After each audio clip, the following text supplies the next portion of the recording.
and welcome back to Fat Underground. We're looking at the rest of the video today.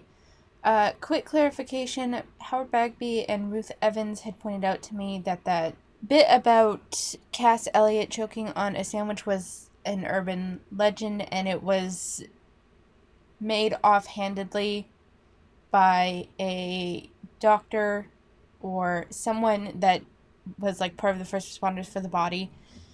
And a journalist heard it and ran with it. And what she actually died of was like a heart attack. I still think their claim that it was due to somehow for I don't think they use the term fat phobia, but something along that line is still just completely ridiculous. And likely her heart attack was caused by her morbid obesity and potentially some other factors. I'm not very familiar with Cass Elliot, so basically the entire context of what I have is from this video. But anyway, I just want to put that clarification right off the bat, and let's go ahead and finish the rest of this video. Nations based on our eating so much more, like you can't get a job, etc. And I think that really has to change because it makes us crazy. It invalidates the way we see the world, and it means that, in effect, we end up having to spend our lives starving and thinking that that's normal.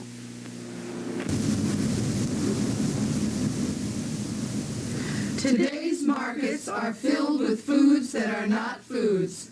Produce and processed foods are loaded with antibiotics, preservatives, dyes, and flavorings. These mask the basic lack of flavor resulting from inferior nutritional value. A whole category of foods are sold whose express purpose is not to nourish. These are synthetic low-calorie food and food substitutes. They are sold on the promise that one can eat all one wants of them and not look as if one is eating all one wants. The Fat Underground opposes this phony asceticism. We call for an attitude towards food and eating that is honest, indulgent, and compassionate. Arguments that people ought to be deprived of food without their totally free consent for any reason, medical, economic, or moral, offends human dignity. On the medical count, it should be obvious that prolonged starvation is not a route to health. Okay, they've said a couple of things here now that I feel the need to jump in.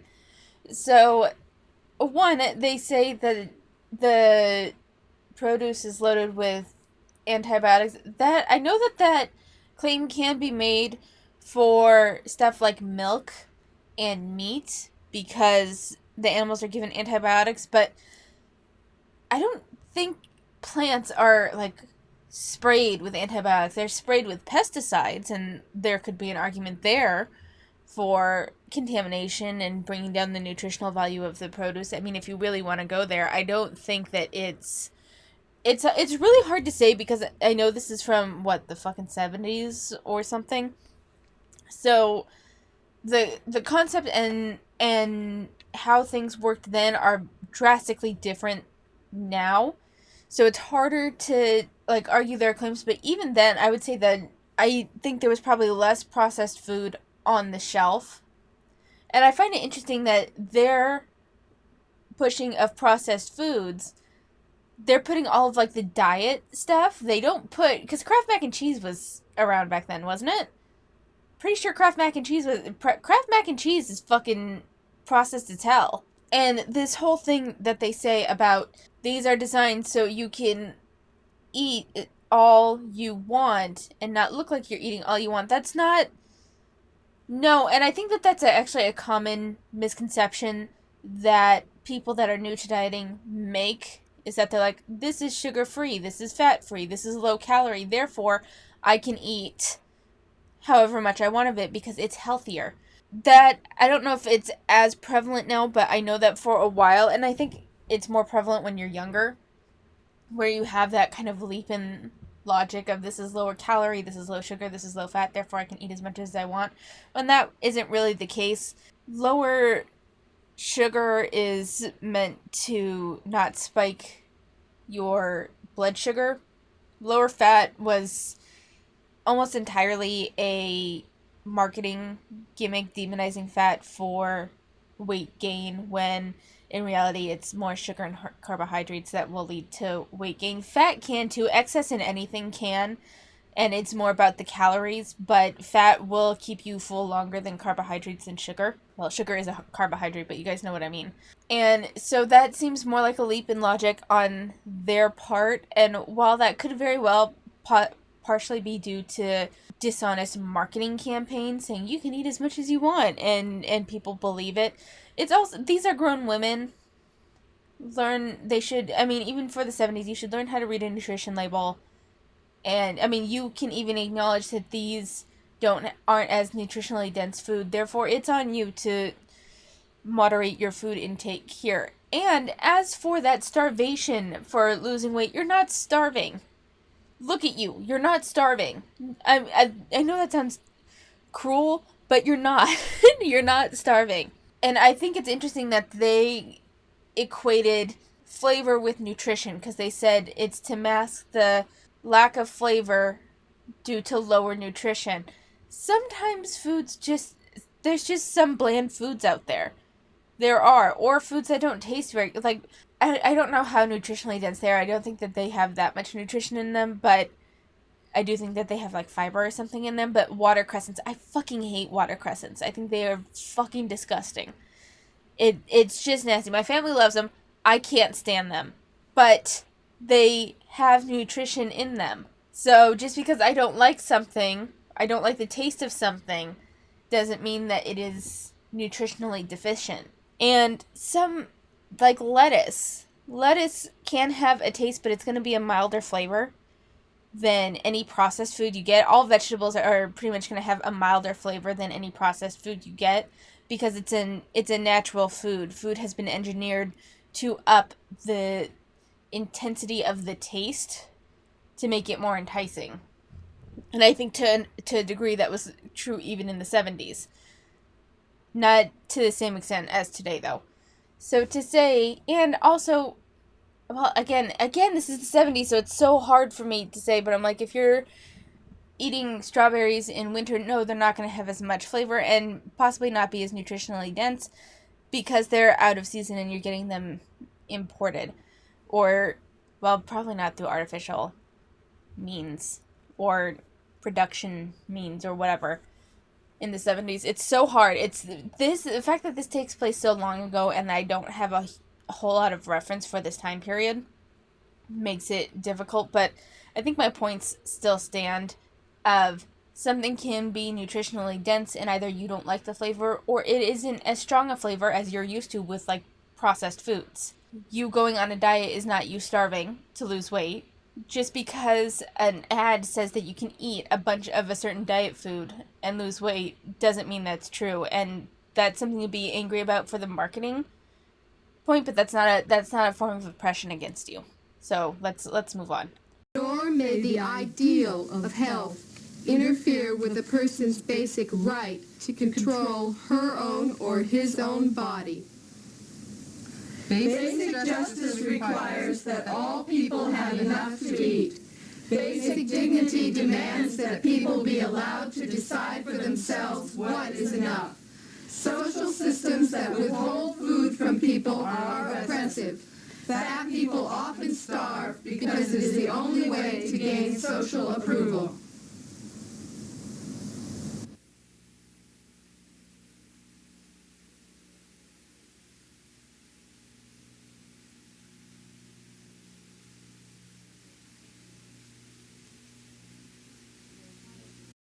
Alright, they showed us several more diet foods before they closed that out. But again, fat people aren't starving for social, well, they're not starving for social approval. They may be a little hungry for social approval, depending on the type of diet that they're on. But if you're starving, like literally starving, you won't stay fat. That just doesn't happen. We're not talking about lymphedema or lipedema. Actually, I think even with lipedema, like if you were like starving, that would at the very least go down. So you're eating more than you think you are. there are probably a lot of fat women watching this tape. Probably one of the reasons that you've come is to get information about the fat underground. It's very difficult to accept what the fat underground has to say. There are two reasons for that I found. The first is that, in a way, it negates your whole life. Because if you're fat, you have spent your whole life dieting. And if the information that we give you is true, you didn't need to. The second reason is that, more importantly, it takes away the hope that you have for the future. Because every fat woman wants to live a normal life. You don't want to be harassed on the street. You don't want to have to shop in Lane Bryant. You want to look like people in magazine ads. And although the first 92 years of your life you haven't been able to, there's always hope that you're going to. Well, it's an illusion. And I know it's an illusion. And you know it's an illusion. Deep down inside you, you know. And recognizing that is an important step in growing, and an important step in accepting yourself as a person. Because no fat woman can live for today. A fat woman in this country always lives for tomorrow. If you live for tomorrow, you're going to miss a hell of a lot. What we have to offer you is a real different way of life. A way of life that's immediate, that's now. A life in which you can like yourself, feel good about yourself, feel pretty, feel sexy, feel fine, without waiting for tomorrow, without being hungry, without having a headache, without feeling incomplete.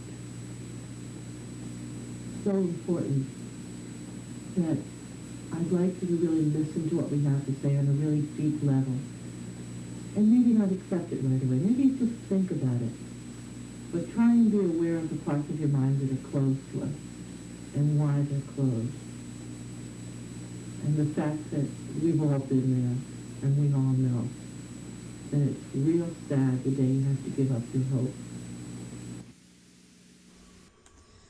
Alright, someone from the last video commented on how this reads as a cult. This particular portion really reads like it's a cult.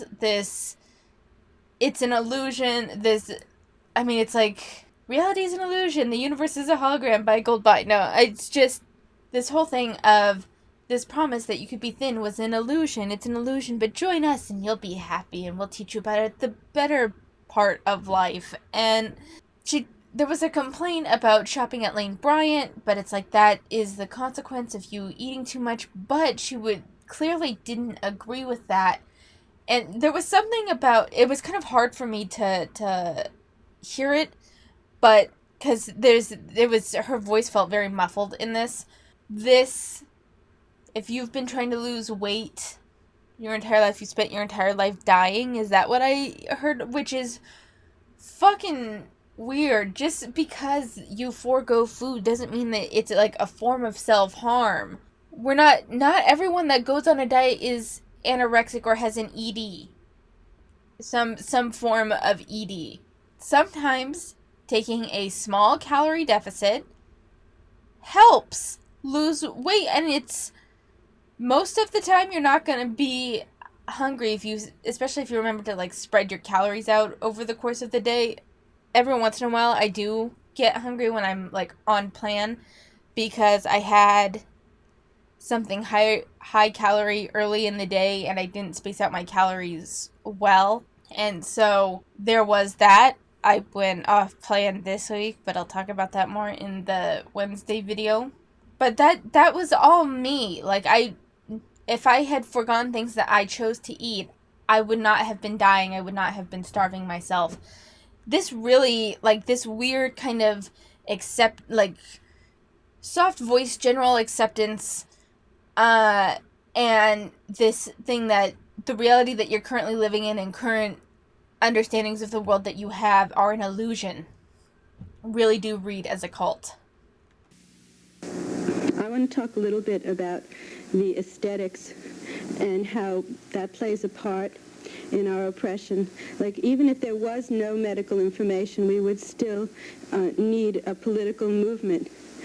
And that movement would just be very much linked up with the women's movement. It would just be the Luxist movement. The reason we're more than a Luxist movement is because we are aware of a diet industry that goes beyond, pancake makeup on your face and mascara. It goes into, things that make us seriously ill. The diet industry is between 16 and $21 billion a year. $1 billion, and there is no way that our society and our culture, which is an industrialist, capitalist culture, is going to allow that industry to be destroyed, and is going to allow medical information to get out that will destroy that industry. The economy couldn't withstand it. So we stress that we're a very serious political organization that is fighting, a very serious enemy that doesn't want us to win, that cannot afford for us to win. Damn, conspiracy levels much? So this is something that I think has dropped from the modern take, although after seeing this, I now am gonna look for this whole conspiracy theory thing. I mean, we've heard about the however much $billion beauty and health industry. Again, completely ignoring the fast food industry. Completely ignoring the junk food industry. Fine, whatever. But this one takes it a little bit further, because they're saying that these companies that profit off the status quo, essentially, are keeping... This was my understanding of what she said. The beauty and diet industry benefit from the current status quo, and therefore they have blocked medical information from getting out to the general public. And the implication that I got from that was that the medical information that has been blocked would show that fat is not unhealthy, or something along that line. That just reads like full-on conspiracy theory to me, and I haven't seen something outlined quite like that in the current fat acceptance, fat liberation movement. We single out as our special enemy the so-called reducing industries. These include reducing salons, diet clubs, diet doctors, diet books, diet foods, and appetite suppressants. We demand that they take responsibility for their false claims, acknowledge that their products are harmful to the public health, and publish long-term studies proving any statistical efficacy of their product. We make this demand knowing that over 99% of all weight loss programs, when evaluated over a 5-year period, fail utterly. Oh my god, the same talking points. Holy fuck. The whole thing about, diet foods having a negative impact on public health, I don't necessarily have a problem with that, but if you're going to do it for the diet foods, then we should be able to do it with fast food industries and general processed foods as well. If you want to take a look at the harmful impact on public health, then let's do it both ways. I don't have a problem with that concept by itself. I just don't like the idea that it would only be looking at the weight loss portion of it and not like the weight gain portion of it of fast food and high processed foods. Like, if you want to look at that, and the same thing can go for that studies on their efficacy. Well, a lot of highly processed foods, we can take cereal for example, talk about having like infused nutritional value in it. Well, I want to see studies on whether the body actually absorbs or does well with that infused nutrition. Not because I genuinely it's cereal to me. I like to keep cereal around as a snack. It's crunchy because I'll eat it dry. It's crunchy. It's actually fairly low in calorie for how much you get. I bought a box of Trix not that long ago, and a serving of cereal was 1.25 cups, and it was only like 160 calories. And I cut it in half because it was a shit ton of cereal. Like when you actually put that in a bowl, it's an absolute shit ton of cereal. So I cut it in half and split it up over the 2 snack times of the day, and fucking it was sweet. It took care of my sugar craving. It was crunchy. It was satisfying. It was good. And it was relatively low calorie. Doesn't mean that it was healthy. I'm not under the impression that cereal is a good nutritional option for sustenance. It's cereal. It's something I chose as a lower calorie option for a snack food. And so through this thing, it's kind of the same thing with the weight loss foods. You don't do it necessarily for its nutritional value. You do it because it takes care of the sweet craving, oftentimes with lower calories, so you don't go completely off the rails. No, very few people, I think, view like the 100-calorie packs as I can eat as many of these 100-calorie packs as I want.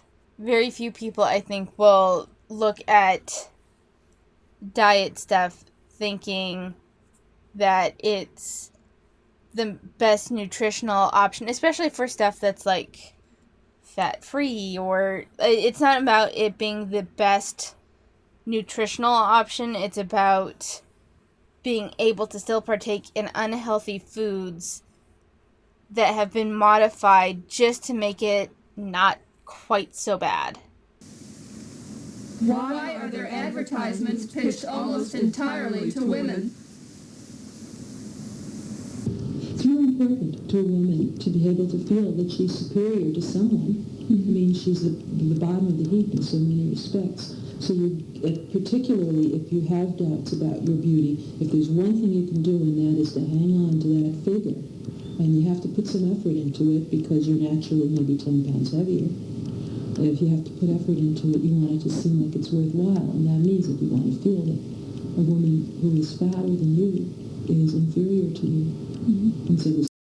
Oh my god, this again thing that if you're trying to work out and lose weight, that you are viewing yourself as superior than someone who doesn't do those things. And here's the thing though. I mean, you say your body's supposed to be 10 pounds heavier, and yet you're doing these things that is not in order to control your body weight. And all just for the aesthetics and to feel superior. One, no. But I think a big thing that the fat acceptance movement does is that they try to make it seem like you're torturing yourself in the name of health, but it's not really health. And if you have to put yourself through this much issue just to be 10 pounds heavier, then maybe you were supposed to be 10 pounds. Well, I've been thinking about it, and if you want to go down that route, the same can be said for a variety of, like, testing. Why get a mammogram? Maybe your body is supposed to have cancer. It sounds ridiculous, doesn't it? It sounds fucking stupid. Obesity can kill you. If you get heavy enough, you cannot convince me that people on my 600-pound life aren't dying before their weight loss surgery, before they lose some of the weight. They are in the active process. Their body is being overly taxed. And weight loss, in their case, is beneficial to them. And there's something that we're going to go over because I do plan on making another video on Fat Sapphic Row here before the end of the year. And they say that they're somewhere between 440, 480, something like that. So they're a big person. They say they like being big. And I'll go more into that when we get to their video. But you cannot convince me that being 440 pounds is what anyone is supposed to be. You have to eat an exorbitant amount of food to get to that level. And if you like it, I mean, I have some other comments on that I'm not going to get to right now, but if you like it, that doesn't mean that it's the healthier option, that it is the better option for you. people like plenty of things that are bad for them. So the same can be said for your perception of your weight and whether your weight is a good thing or not. It's a tremendous payoff for people to maintain their bigoted attitudes toward fat people.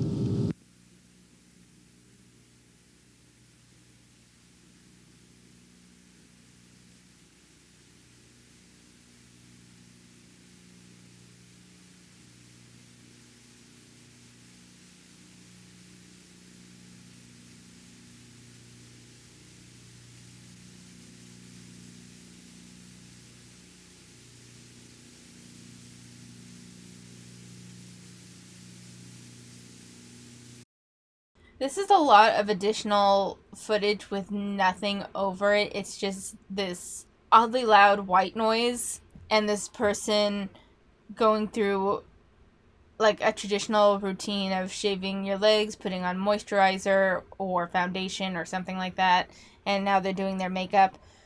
I think they did this as a point of you don't have to go through all this work to be presentable to society, and to a degree I do agree with that.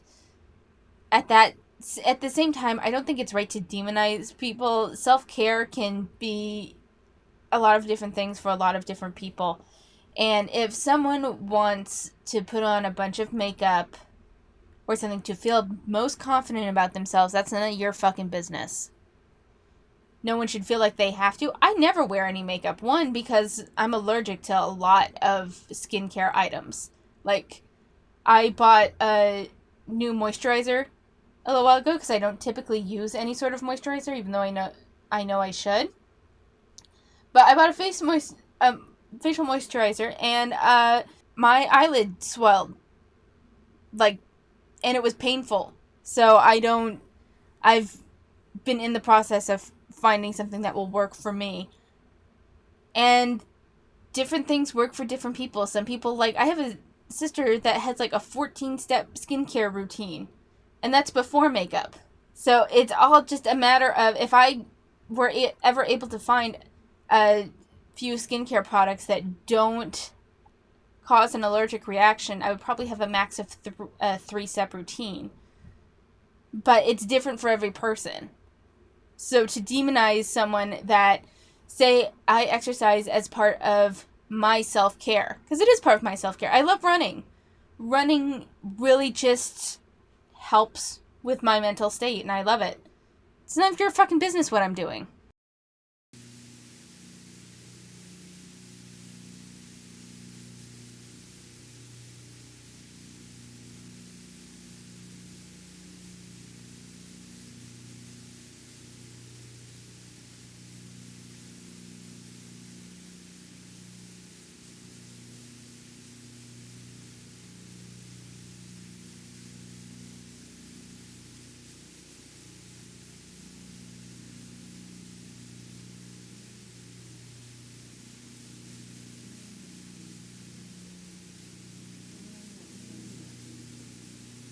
What I want very much from feminists, from women who are watching this tape, is to listen to what I have to say, to understand what my life has been like, to understand that my life is typical of the lives of the fat women that you see on the street every day.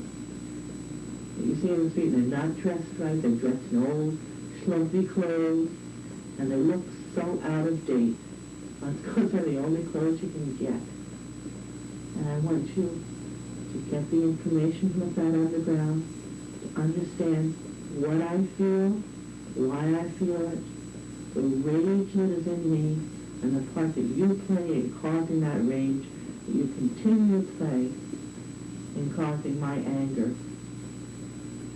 And I want you to give respect to us for who we are, for the fact that we've survived in a hostile country, in a hostile territory. Oh, for fuck's sake. This is what I mean when I say people victimize themselves or oppress themselves, is that they create this altered version of reality in which they are some sort of persecuted class when they're not. It's very hard to hear exactly what she's saying, at least for me. I don't know if you guys can hear it a little bit better especially if you're wearing headphones. But she said something about, like, not liking the clothes because they're so out of date. That is not a form of oppression, honey. That is not a lack of respect towards you. That isn't any of that. That demanding respect. Here's the thing. I do believe that everyone deserves a base level of respect, a base level of courtesy. And I think that people that call out names towards someone else based on their appearance are assholes. I do. That being said, I don't think that respect means that I completely agree with your perception of reality. There's plenty of people, everyone has a slightly different perception of reality because, while it's arguable that there is an objective reality, everyone's experience of that reality is subjective, if that makes sense. So, me disagreeing with you that you not being able to find clothes is somehow a form of persecution against you does not mean I don't respect you.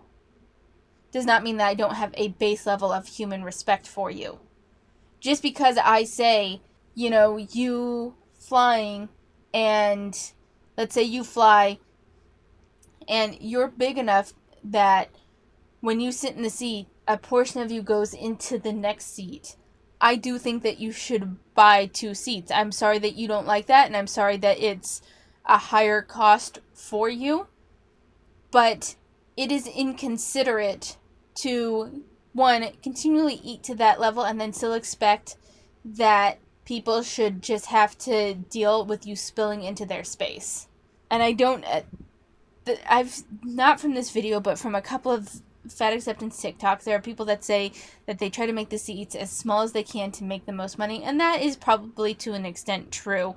However, if the average person can fit in the seat just fine, and you're the one that's spilling out, and especially if you're over 300 pounds, I'm sorry, but that's on you. It is. It's on you. And so if you choose to exist in the world in this way, there are consequences for that choice. Because whether you want to admit it or not, you are capable of losing the weight.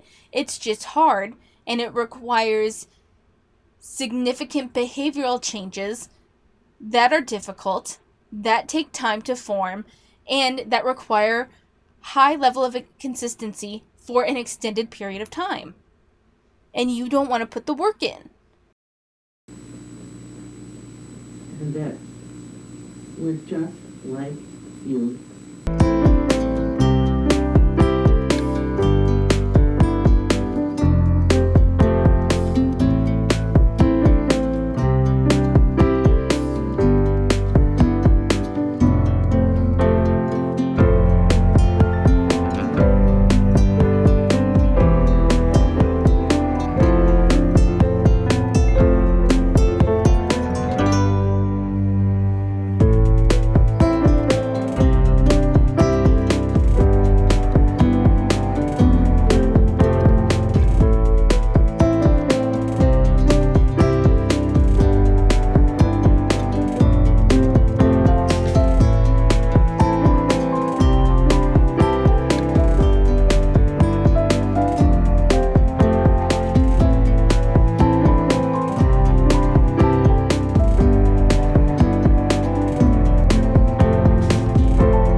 Actually watching this video, and it's like, I think the question was, what did Cass Elliott's death, how did that affect your life? And there was clitorectomy, rape, pornography. I think there was something else recently I didn't see. And then it's all these pictures. I'm not really understanding the point they're making here. Cass Elliott's death didn't cause all these things. She's not Pandora. She's not like the box, Pandora's box, where her death opened up and all the bad things related to women came out of her dead body. That's not how that works. Like, I don't really understand the point they're trying to make here. Forced sterilization.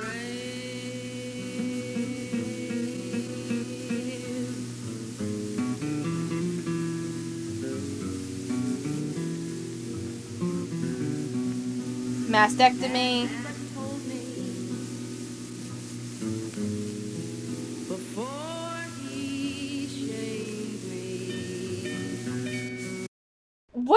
are they trying to make with... So mastectomy is the removal of breast tissue.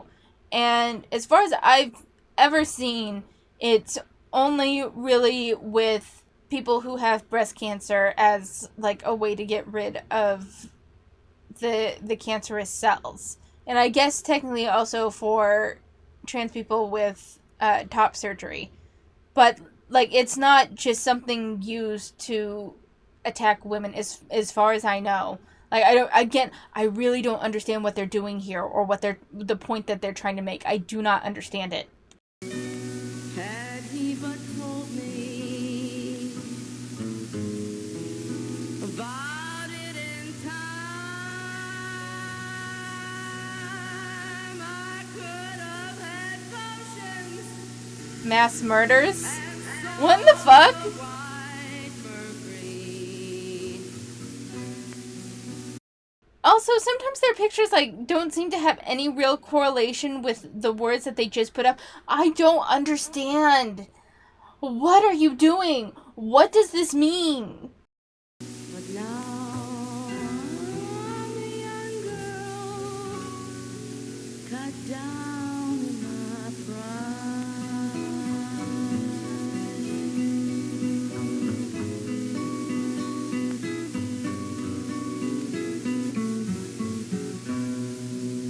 Get 6 young gamblers to carry my coffin.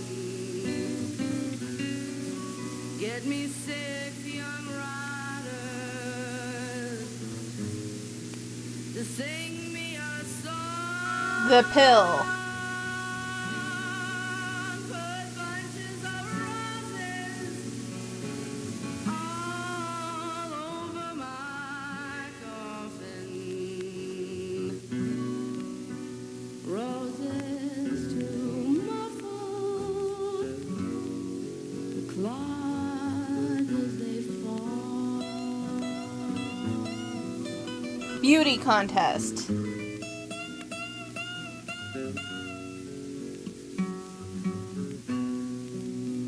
When I was a young girl, What do these pictures have to do with any of the... I just... Like, everyone...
I've had to be separate. Too long I felt out of place. I've worked for you, I've worked for your causes, I've worked until I'm tired, bone tired, and I get nothing back from you. Nothing. To a certain extent, welcome to the American life. I mean, people are worked. Granted, this is in the 1970s when perhaps things were a little bit more balanced. I don't know, but probably less so, actually. But, like, people will work to the point of exhaustion and get very little back from the company that they work for.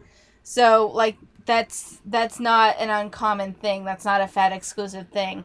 Also, this whole thing about if you feel like an outsider, you feel excluded. To a certain extent, welcome to anyone who is atypical in nearly any way. I my entire life, I've felt like an outsider in most settings. That's just the nature of those that are outside of the general norms.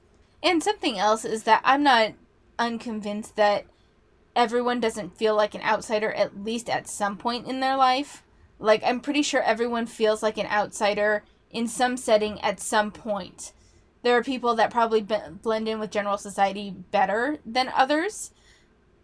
And then, you know, there's the weirdos that have the certain venues, certain activities that kind of bond them together with other weirdos. And some of the things that were once considered weird have become far more mainstream, like D&D. So it's just a matter of, like, there's just, sometimes you are just an outsider. It's not someone's responsibility to make you not feel like an outsider. You have to either find your people, learn to adjust your behavior in order to fit in better, which is hard. I completely understand, and I understand that it is hard. I'm not saying that it's not. I am socially awkward and often feel like an outsider. It is not other people's responsibility to make me feel included. It's not other people's responsibility to assuage my internal struggle with this idea of fitting in. Sometimes you can also just be content with the small communities that you have that share a like mind, which for you, I guess, is the fat acceptance movement, which I think is unfortunate. I think it would be better for you to get a hobby, but whatever. Also, I think sometimes, especially if you're prone to feeling like an outsider, if you felt like an outsider for a good portion of your life, it's often very easy to read that others don't want you in their space simply because of your own insecurity. So you kind of also have to learn to take a look at it and see, is this me assigning intent when intent is not explicitly clear? So you also kind of have to take responsibility in that regard as well. I want it to change.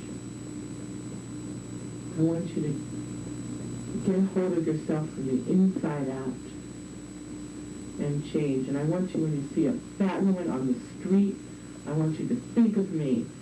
And I want you to know that woman may be smiling, but underneath it she has not much to smile about. And I want you to give her the same respect you give me. That can apply to just about fucking anybody. Alright, you're not special because you learn to put on a smile in a public setting when you're dealing with shit.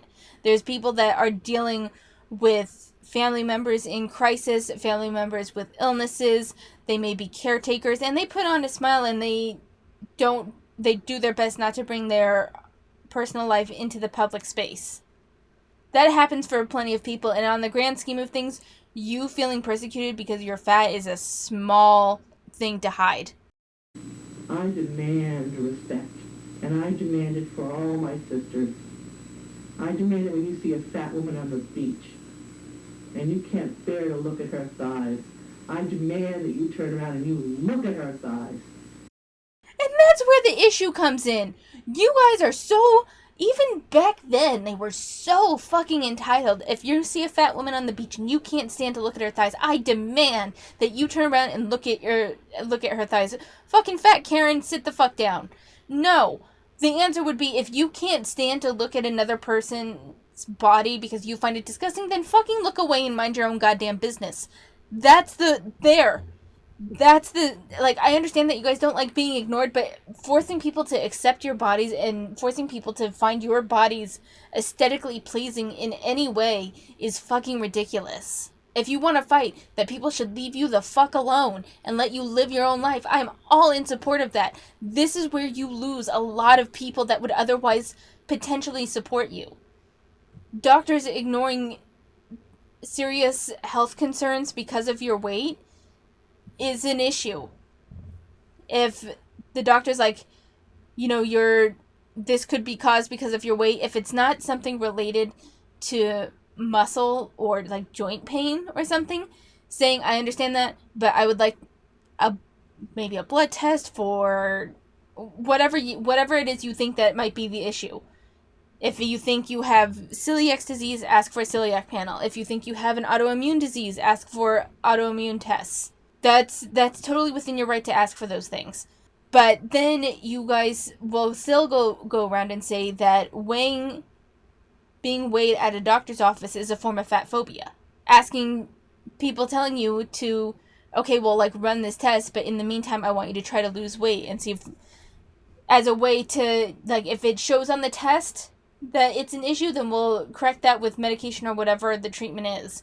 But in the event, just in case that it doesn't show up as anything, work on losing weight and see if that helps, because it could be that the weight contributes to that condition that you're experiencing.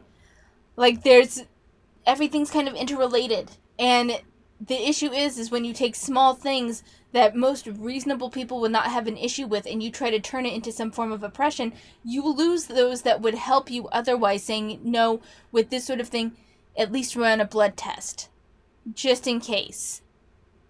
In things of, like, if the person suspects that they have breast cancer or something like that, and the doctor doesn't do any sort of test and just suggests that they lose weight because the pain they feel in their chest, the doctor ignores when they say, no, I think it's, like, in my breast or something, and they're like, no, it's probably just because you're overweight.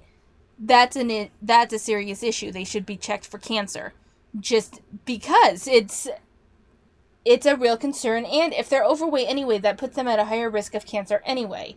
But then they turn around and say that being prescribed weight loss because they've developed pain in their knee is a form of oppression, then that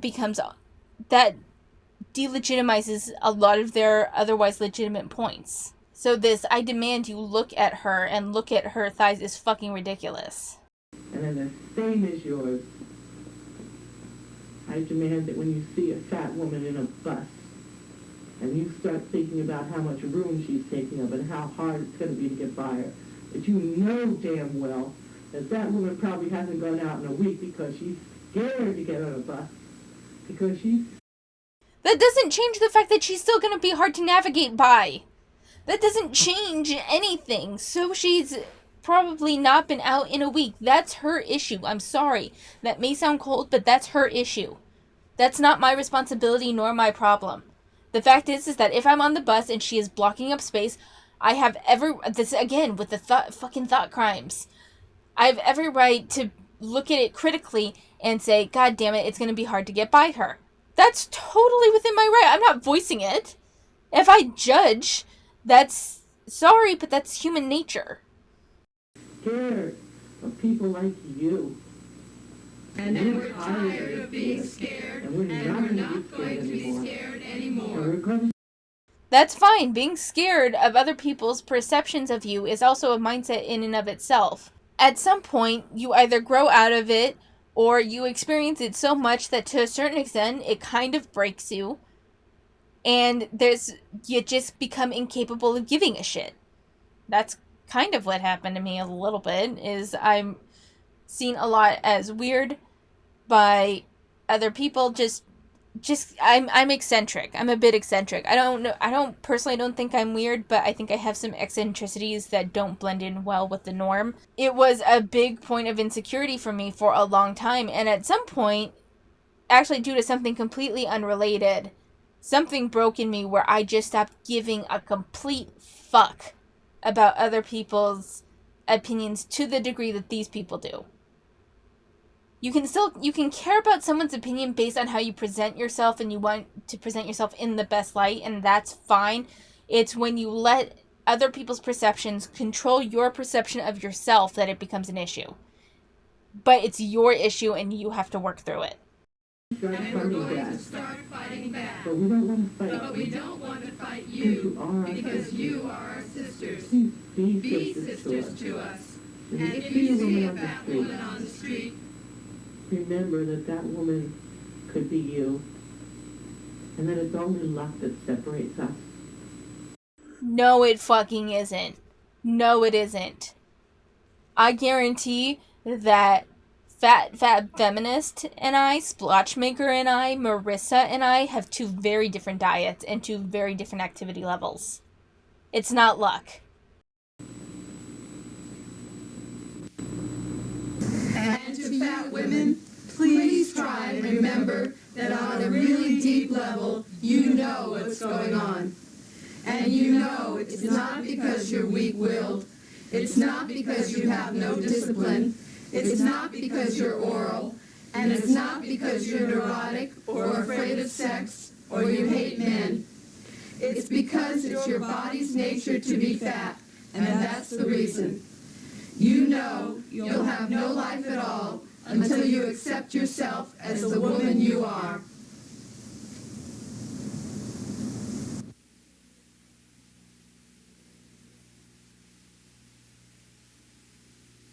For more information, Fat Underground, P.O. Box 5621, Santa Monica, California. That's probably long gone. But is that it? It says there's still like 2 minutes left. Is there anything else that's gonna... Is it just a black screen? Oh, actors. Interesting. Okay. I don't feel the need to look at the credits. So that's the video. It's amazing. I mean, it is truly astounding how many of the same talking points in the same exact way are still perpetuated today. It's like crazy. And the victim complex is still there too. Honestly, if this video has done anything, it is re-solidified my opinion that the biggest issue with the fat acceptance movement is that they are preoccupied with being seen as a victim. If nothing else, they want to be seen as a victim. And that it's everyone else's responsibility to not make them feel like a victim. Here's the thing. There are victims in the world. People that are experiencing hardships completely outside of their control. Weight is not completely outside of your control. You can control your weight. I don't think anyone has the right to harass you over it, but you're not going to police my thoughts because of it either.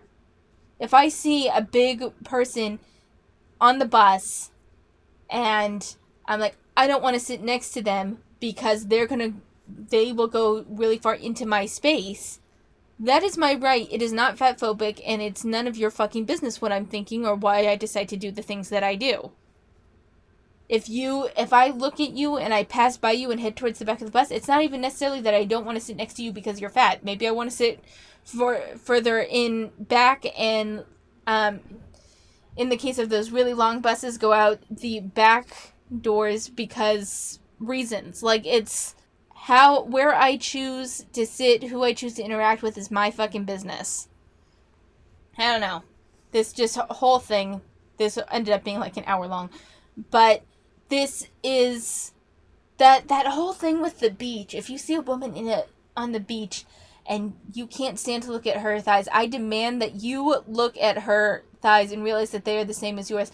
Bitch, it is not your business where I look at the beach. If someone looked at you and then came up and said that your body is disgusting, that's fucking terrible, and I agree that they shouldn't do that. But if someone, let's say you may not even notice it, but let's say I look at you at the beach and I find it gross that a fat woman is wearing a bikini. Ultimately, I don't care. I don't really like the beach, so I probably wouldn't be there anyway, but for the sake of argument, let's say I'm there. Let's say I see a fat woman in a bikini and I am disgusted. I don't really care, but let's just pretend that I am. And I choose to not look at that person. That is my right. You have no right to force me to look at your fat body if I don't want to. That's not fat phobia. That's me not wanting to. I find it weird that you want people to look at your body. Like, you are not entitled to my attention for you. It's just not there. You're not entitled to it. I'd love to hear your guys' perspective on this. This was a very interesting video. I'm glad that we covered it because it's amazing how many points are still word for word in the fat acceptance movement today. So I'm really curious to hear your opinions, and I think I'm going to leave it here, and I will see you next time.